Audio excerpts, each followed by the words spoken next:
Bonsoir à tous. Un bateau chargé de bois de chauffe glissait doucement sur le Houtgracht, le canal d'Amsterdam, le long des berges agréables sur lesquelles donnait la fenêtre de la maison louée par le très respecté Monsieur Miguel de Espinosa. Mais le spectacle était trop banal pour susciter l'intérêt de ses enfants. Il faisait froid car le mois de décembre avait déjà commencé. Ainsi commence le nouveau roman de J.R. dos Santos. Il est l'invité de LCR ce soir.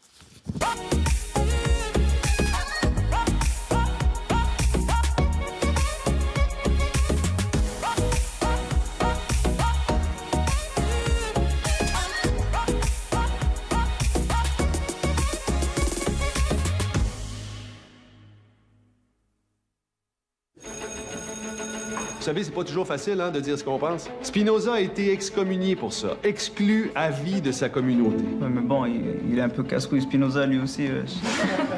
Il est ambitieux, mettons. Mon objectif, c'est d'enseigner la philosophie. C'est déjà beaucoup.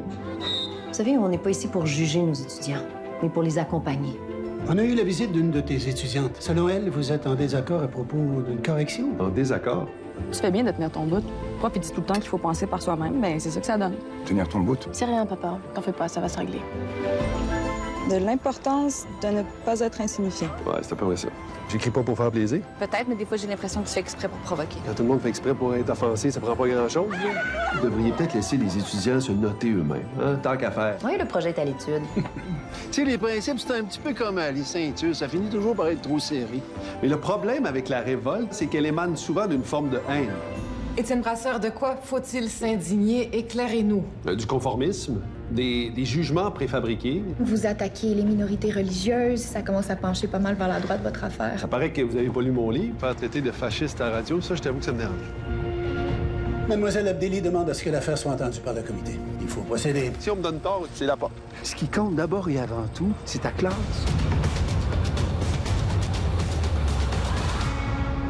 Plus on comprend les choses, plus on existe. Qu'est-ce qui est important? La vérité. La vérité, c'est important.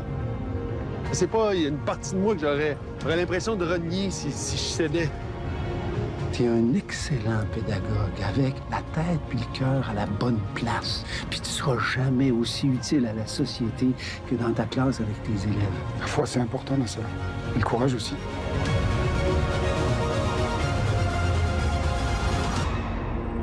Regarde alentour. As-tu une différence, toi, entre ceux qui ont fait des compromis et ceux qui n'en ont pas fait?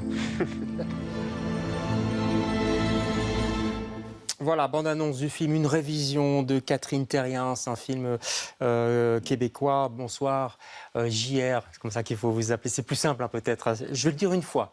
Juan Rodriguez. José Rodriguez, c'est ça, dos Santos. Bienvenue chez nous.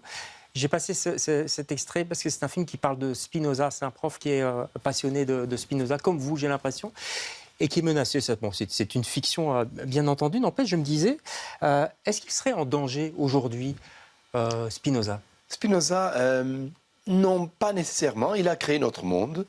Et pour le faire, il a fait le défi des idées de son temps. Et à son temps, il était en danger, effectivement. Ouais. Mais aujourd'hui, est-ce qu'on le laisserait encore parler quand on voit tout ce qui se passe au nom, justement, d'un dieu ou des religions? Mais on critique la religion aujourd'hui, alors oui. Il a créé notre monde dans le sens qu'il a finalisé les méthodes scientifiques qu'on utilise aujourd'hui. Et en plus, il a créé, et à la base, la démocratie libérale où nous vivons aujourd'hui. Alors, oui, aujourd'hui, il ne serait pas persécuté, même si dans notre monde, hors des démocraties libérales, mais aussi un petit peu aussi dans nos démocraties, il y a une attaque à la raison avec les terraplanistes qui nient les vaccins et tout ça, mais aussi ceux qui sont en attaque contre les valeurs démocrates, normalement, des attaques qui viennent des dictatures. Oui, comme la liberté d'expression, par exemple. Et la liberté d'expression, liberté de faire n'importe quoi, parce que, par exemple, quand on voit la guerre en Ukraine, c'est une guerre entre les dictatures, car la Russie a derrière elle la Chine, qui était une dictature, l'Iran, une dictature, la Biélorussie, la Corée du Nord, contre les démocraties libérales. Quand on voit, par exemple, l'élection de Donald Trump aux États-Unis, il a été élu par les Américains, même manipulé par les Russes. Alors, il y a une attaque très forte des dictatures contre le monde de Spinoza. Ouais. Et c'est pourquoi le livre est autant important, parce qu'il nous permet de comprendre comment tout a né dans nos régions. De Chantoche, Spinoza est à l'origine du monde moderne, quelque part. Absolument. La méthode scientifique, vous savez que Francis Bacon et René Descartes, ils ont commencé à créer la méthode, mais ils disaient que bon, c'est une mécanique, tout est cause et effet, mais Dieu est la première cause, et au-delà de ça, Dieu peut changer les lois de la nature pour créer les miracles. Ouais. Et Spinoza va plus loin. Exactement, il va dire, désolé, Dieu est la nature. Et la nature s'explique par la nature. Elle n'a pas besoin de surnaturel pour expliquer les choses. Oui, c'est important ce que vous dites, parce que ça veut dire que... Parce que beaucoup disent, mais Spinoza est un athée, alors on le catégorise comme ça. Spinoza, en fait, était croyant, quoi. Il faut le rappeler, quand même. Bon, là, il y a un débat entre les philosophes et les historiens. Allons-y, on a 12 minutes. Alors, les historiens disent, non, il n'était pas un athée. Quand il parlait de Dieu, il croyait à Dieu, vraiment. Les philosophes. Ouais. Les historiens disent, non, il faut l'écouter dans le contexte de son époque. Il ne pouvait pas dire autrement. Alors, il utilisait une sorte de code où il déguisait ses croyances anti-religieuses derrière des paroles religieuses. Et je crois aux historiens. Ouais, d'accord. Parce qu'il était... c'est un enfant précoce. Alors, ce qui est passionnant dans votre livre, c'est que on en apprend énormément sur Spinoza, notamment sur sa vie, que vous romancez. Vous admettez que vous la romancez. Là, j'ai lu un tout petit extrait de sa petite enfance. C'est le romancier, là, qui imagine le canal à Amsterdam, etc. Quand même. Oui, évidemment. Bon, ouais. C'est un roman historique. L'histoire de Spinoza, les idées de Spinoza sont fidèles. Mais évidemment, il y a des détails qu'il faut imaginer. Par exemple, le châtiment de Uriel da Costa dans la synagogue portugaise, où le roman démarre. On sait que cet événement s'est passé, mais on n'est pas absolument sûr que Spinoza était là, mais probablement il y était. Il y a des chances. On va voir d'ailleurs, il y a une peinture d'Uriel da Costa, ça c'est Spinoza. Voilà, c'était un élément déclencheur, comme on dit en psychologie, de la pensée de Spinoza. Il a 8 ans, enfin vous imaginez qu'il était là, il a 8 ans. Donc ce monsieur dit, l'âme et le corps n'ont rien à voir, enfin, je veux dire, il n'y a pas l'âme qui est séparée du corps, il n'y a pas de vie après la mort, Dieu n'existe pas. Et il va se faire excommunier, et non seulement il va se faire excommunier, mais quand il va revenir chez les Maranes à Amsterdam, dans sa communauté juive, il va se faire piétiner carrément, quoi. Ça a frappé fort le petit Benoît Spinoza. Absolument, même s'il n'était pas présent, et je pense que probablement il était présent, dans le roman je le présente. On en a parlé. Là. En effet, il a entendu parler, mais probablement Spinoza y était parce que son père, Miguel, il était religieux. Et c'était au sabbat, alors 8 ans, inévitablement, je pense. Mais l'importance du châtiment de Uriel da Costa, c'est que, en effet, Spinoza, qui était un enfant surdoué, absolument surdoué, il est considéré un miracle dans la communauté portugaise. Très vif d'esprit. Exactement. Il apprenait à la yeshiva, à l'école de la synagogue, la synagogue, les choses sur Dieu et la source de tout et tout ça. Et pour la première fois, il entend parler de quelqu'un qui pense autrement.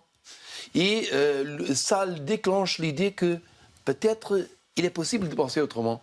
Et ça va lui ramener à toutes les révolutions dont il est responsable. Sur son chemin, il va grandir évidemment, et puis il va rencontrer la pensée de Descartes, le cartésianisme qui va l'influencer très très fort, parce que sans Descartes, il n'y aurait pas de Spinoza non plus, quelque part. Non, oui.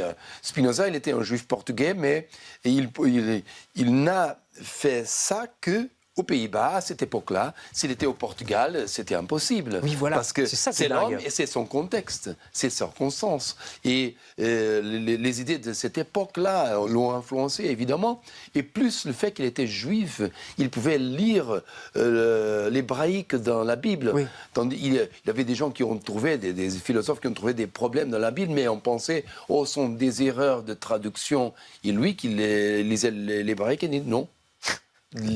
L'original est pire que les traductions, parce qu'il y a encore plus de contradictions.